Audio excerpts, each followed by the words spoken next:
Welcome, Cyndee. Thank you for joining me for this YouTube series on self-publishing. I have your official bio below, but would you mind just telling us a bit about yourself in your own words? Sure. I serve women who are leading in their local church on their women's ministry team.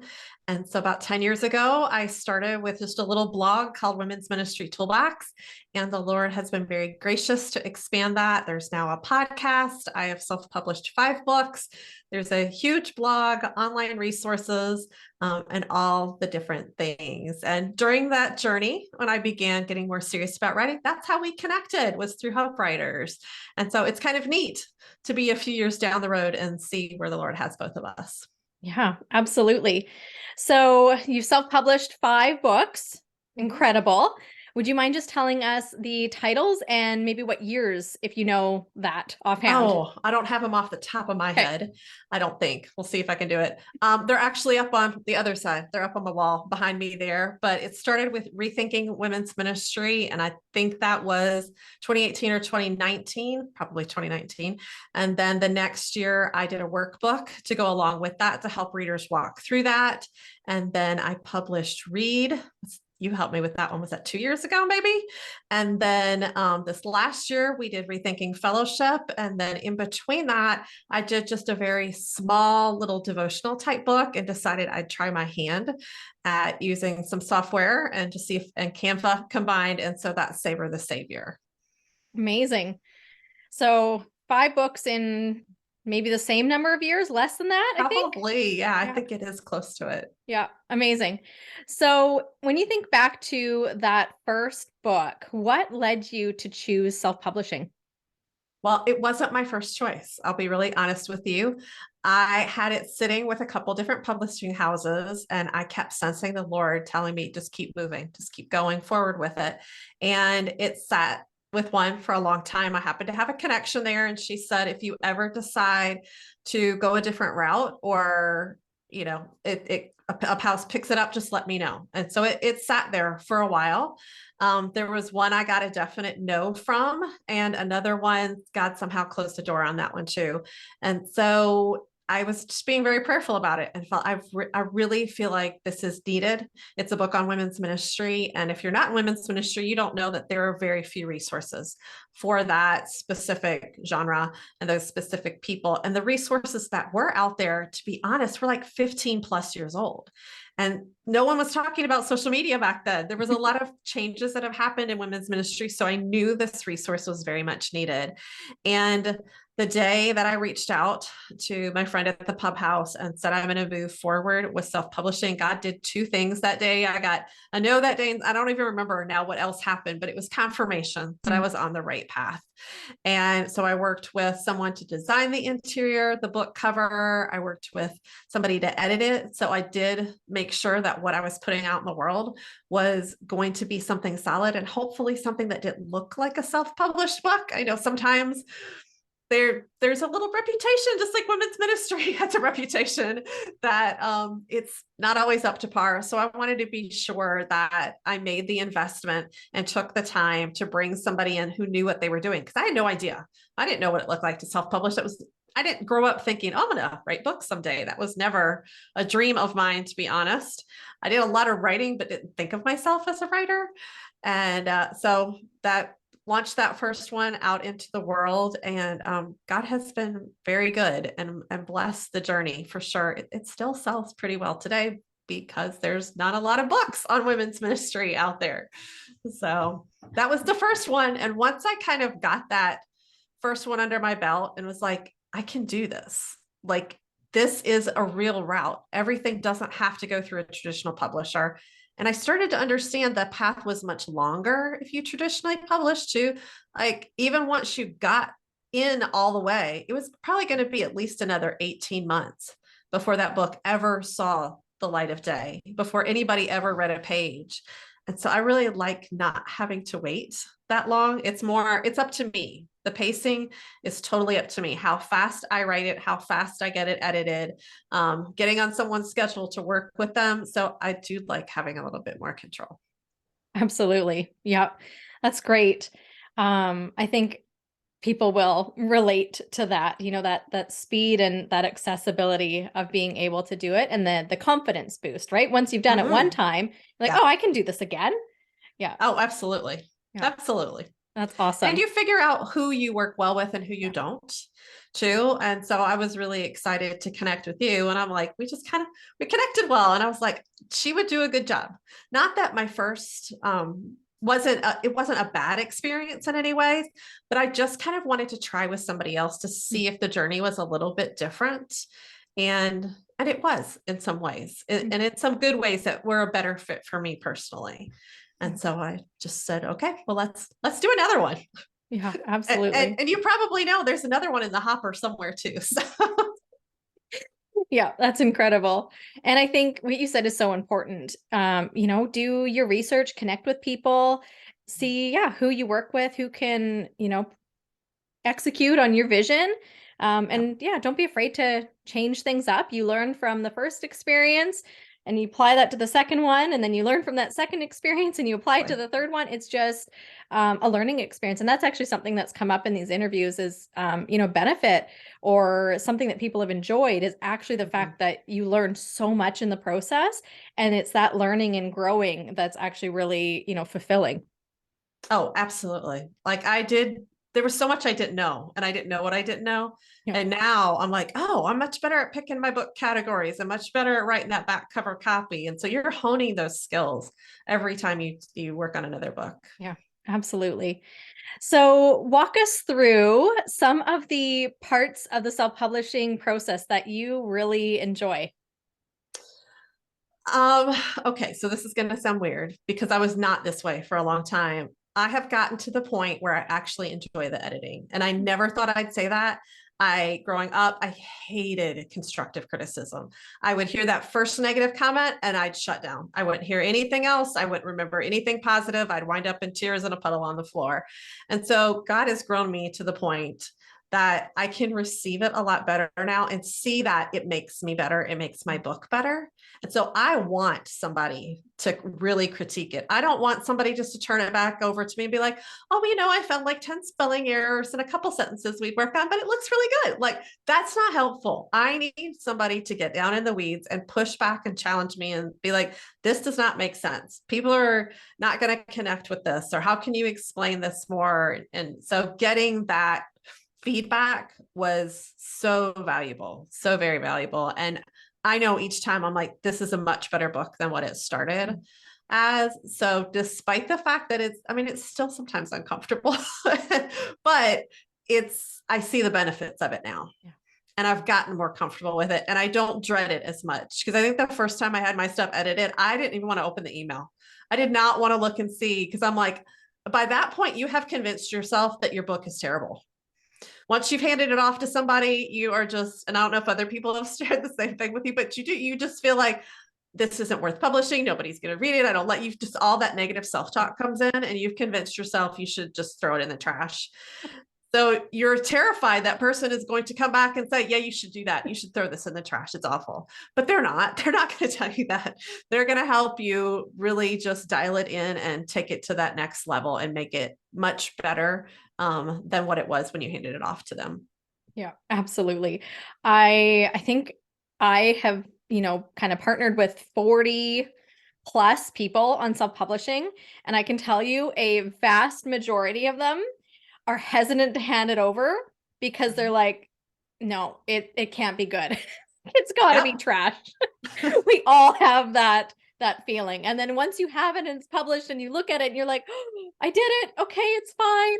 But yeah, that having a good editor is, Mhm. oh my goodness, so important. And that's come up multiple times in this series. So I love hearing it because self-publishing can kind of get, a bad rap sometimes, Yes. but having those quality people come alongside you, and an editor especially, right? They're not there to tear your work apart. Mm-mm. They're there Yeah, to partner with you in making this better so you can absolutely. help people with your message. And so partnering with a good editor is just, yeah, great. I love hearing how that was such an uncomfortable experience for you in the past and you've grown to love it. Well, and I would say too, for people watching, find an editor you work well with. It's the Mhm. same thing with publishing. Yeah. I've gone through 3 different editors, and now I've found somebody that it just clicks well. Yep. And she does know me in real life, and so I think that does help a little bit. But she did a great job on my first project I handed her, and so I knew immediately I want her to edit the next one because I know she's going to take the time and she is going to push me and challenge me a little bit. You don't want somebody just kind of pat you on the back. Yep. Yep. Yeah, we have cheerleaders and supporters another way. An editor, that's not their Mhm. job. Yeah. Oh, that's true. Yep. And our work is better for it. Definitely. That's awesome. So, self-publishing comes with a unique set of challenges. And having done this multiple times, I'm sure that you've experienced some of those challenges. Do you mind just walking us through maybe some of those challenges, at the beginning of your journey, what it looks like now, and just overall how you've learned to overcome those? Oh gosh, there's been so many different little blips along the way. Learning how to use KDP on Amazon was huge. Like Mm. that was just, it felt like a mountain I could never get to the top of and climb because it was so different. I'd never done anything like it. So, I'm watching all the videos online. I think when I worked with you, you probably even sent me some links of, here's how to do it, trying to figure out how do you figure out keywords? How do you figure out categories? So it was a constant learning process.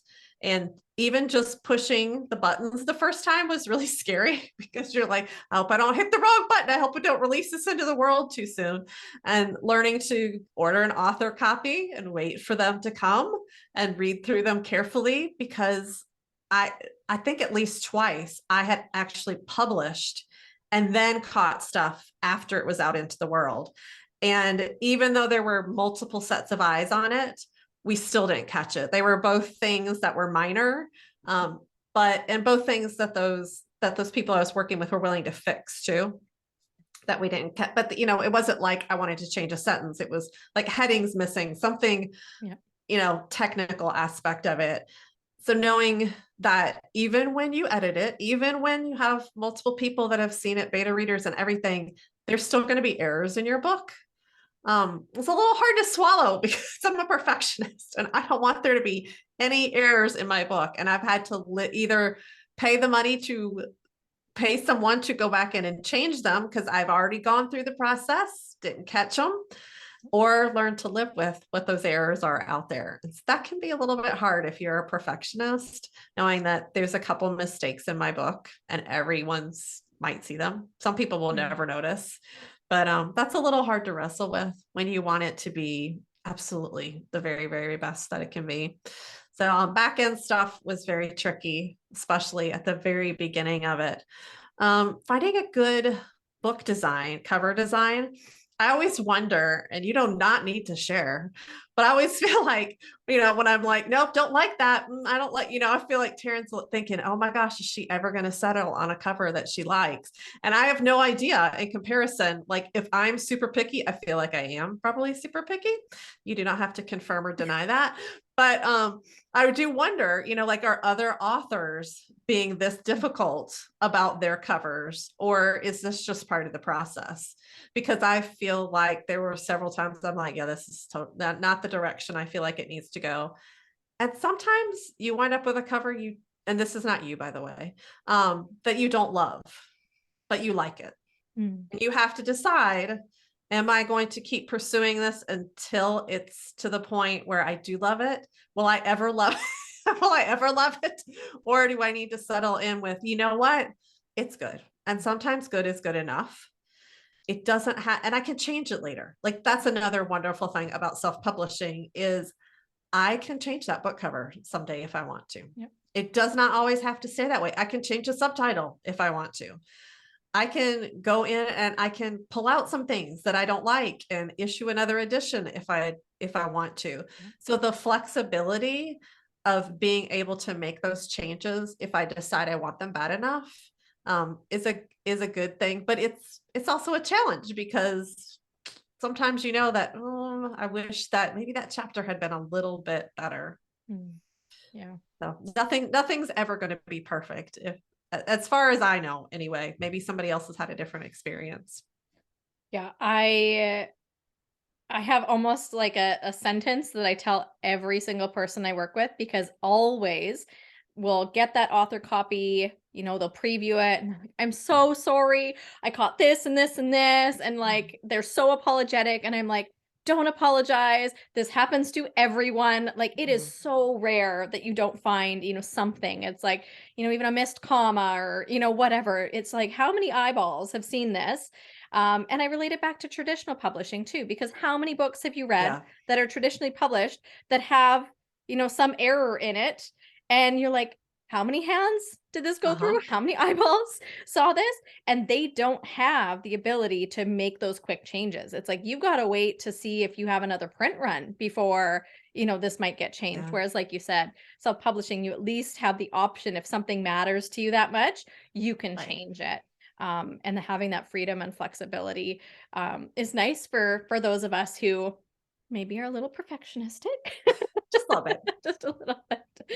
That's great. I think a lot of people will relate to that too, Cyndee. So, um, you've kind of touched already on some of the parts of the process that you've, done yourself, that you've hired out. Is there anything else you want to maybe touch on or go deeper on, just related to maybe hiring people, finding the right people? What does that look like for you? Get recommendations from friends that you know that have self-published. That is super important and key. I have people ask me all the time, who have you used? And I love to be able to refer them to you, Taryn. You know that you've worked with a few people already. I know that I've sent your way. We're finding somebody that you work with well is important, but I also want to say you need to understand the process. There's a lot of hybrid publishers out there, and you need to understand what the difference is between that and self-publishing and what comes with the cost of that, what the marketing is going to be for that, which pieces are your responsibility versus which pieces are not your responsibility. That's super key because especially the first time, God bless the woman who helped me publish my first two books. I asked her so many questions and asked for so much clarity because I didn't know. Yeah. I didn't always understand even the verbiage she used. I'm like, what do you mean by that? I don't understand. And um, I think she even clarified some things in her contract after she worked with me, just to know that when a newbie is coming through, there's some things that may need to be spelled out a little bit differently. Because I'm like, I didn't realize that was in the contract. I didn't realize what I'm asking for is outside of the scope of what I had hired her to do Yeah. necessarily.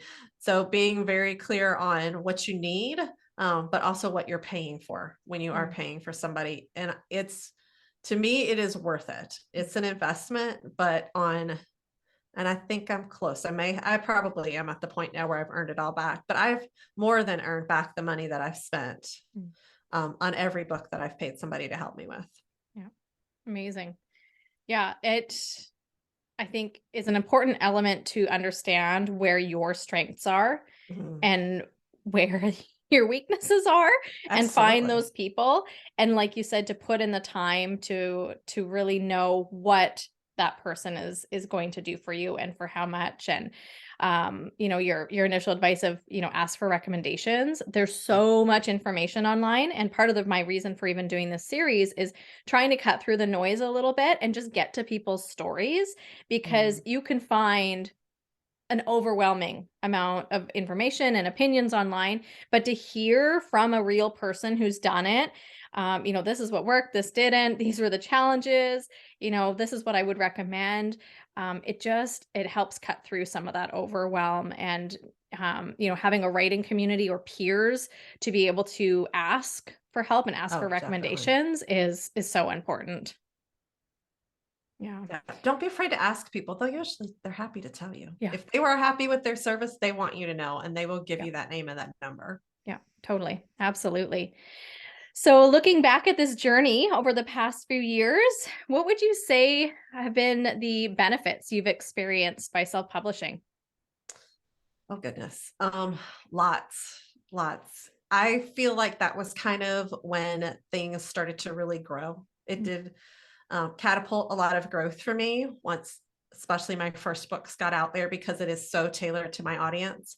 And I'm known for them now. Like I've actually had a couple professors reach out and they're using my book in their classes. I never thought that would happen, much less as a self-published author. I never thought that would happen. I thought that's just for traditional publishers.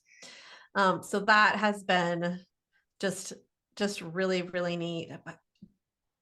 So many benefits. I didn't have to wait, like we talked about earlier, to get my words out into the world. It was up to me to decide when I was going to write it and when I was going to get it edited and when I was going to publish it. I didn't have to meet somebody else's deadlines. And if I needed to move a deadline, I could move a deadline. Unless, of course, I'd already was under contract and I had deadlines to meet. You definitely want to honor those as much as humanly possible, but if there's some catastrophic thing happens, people are usually quite understanding and will shift things around as needed. But just to be faithful, I guess, with the words that God has given you and the things that he wants you to share. And having done that, it's really kind of walking in obedience to what he's called you to do. So I really see those projects as something that he put on my heart that needed to be written to help other people. And I hope and pray that they benefit from them, that they're encouraged by them, that especially leaders are equipped by them. For me, it was another avenue beyond my blog, beyond online courses, to be able to get content into the hands of leaders. And for some of them, that is how they want it. They want a paperback book that they can highlight and mark up and turn down the corners of the pages and those kinds of things. So really tuning into the delivery method that your audience wants, and self-publishing can be an awesome way for that. I think it is really key, and it will benefit you and help you to grow. Yeah, absolutely. There's some good nuggets in there, Cyndee. So for people watching who haven't self-published before and they're just considering it, what would you say to those people? Do it scared. If you're terrified by this experience, the first thing I would tell you to do, and I'm so glad that I did this, was to do a book proposal. Even though you're not pursuing traditional publishing and that you think of as typically a traditional publishing only thing, it still helped me to write my books better. I don't know that I've done it for all of them at this point, but for sure, for that first one, it changed the trajectory, it changed the order, it changed some of the content of that book. And had I not gone through the book proposal process, it would be a different book and it wouldn't be as good. It really helps you to process and think through what needs to be included, what doesn't need to be included, where you're trying to get your reader, what's most important for them. So that would be, even though that sounds really weird, that would be my starting point before you start hiring out anything, before you schedule anything. That book proposal process can be long depending on how fast you work on it.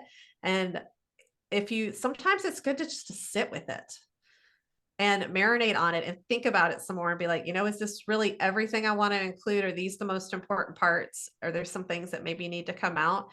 I would say from start to finish, I think that book proposal probably took me at least 6 months. And it was working hard over a lot of time during those 6 months, obviously doing other things at the same time, but, and having people read your book proposal too. And giving you some feedback on it was very helpful. Another thing I've done with self-publishing that has helped strengthen my books is to have beta readers to go through and give me feedback and to help me find any areas that aren't clear, that they have questions on, that maybe need to be expanded on. And I do not use my beta readers as editors or proofreaders. I use them for content. I want to know, is this hitting home? Does this make sense to you? Do I need to explain things better? Do I need to add a story here? So depending on your audience, I think beta readers can be really, really beneficial to you. If you take the time and slow down the process, in the end, you're going to have a better book, and better books sell better. Yeah. So smart. I think, again, that's part of that process of, still self-publishing a quality book. Mhm. right? That process is going to take some time. It's still likely going to be shorter than if you pursued Oh, yeah. traditional publishing, but you can still, like you said, give it time to sit, right? That's where that quality comes in, is that feedback and that time and being really clear on, what your reader needs and how you can serve them well with your words. And, to recognize that you can still do that when you're self-publishing. You don't have to partner with a publisher Yep. to go through that process. That's so smart, Cyndee. Thank you for sharing that. Sure. Oh, and I would add launch it well too. Mhm. Like go through the book launch process. I know a lot of people just kind of slide it out there and all of a sudden there's a book out in the world. But if you really want to get the word out, take the time to do that. There's, like you said, you can search the internet and you may have resources. I don't remember for launching a book, but if you act like a traditional book publisher, you're going to carry a lot more authority. And people are going to see that. They're going to see that they took the time and the effort and made the investment, oftentimes financially, to do a quality book project. And they're going to see that when they purchase it, and your reviews are going to be better. It's going to be received much better, and it'll sell better. Yeah. Yeah. Amazing. Well, thank you, Cyndee, for joining Welcome. me for this conversation. It was so full of wisdom and knowledge, and I'm glad we were able to talk today. Well, thank you so much for having me and for helping me with my books, Taryn. You're so welcome.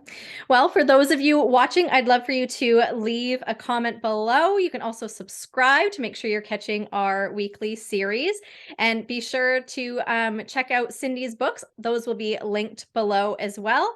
So thank you all for joining us, and we hope this was helpful on your self-publishing journey. Take care, everyone.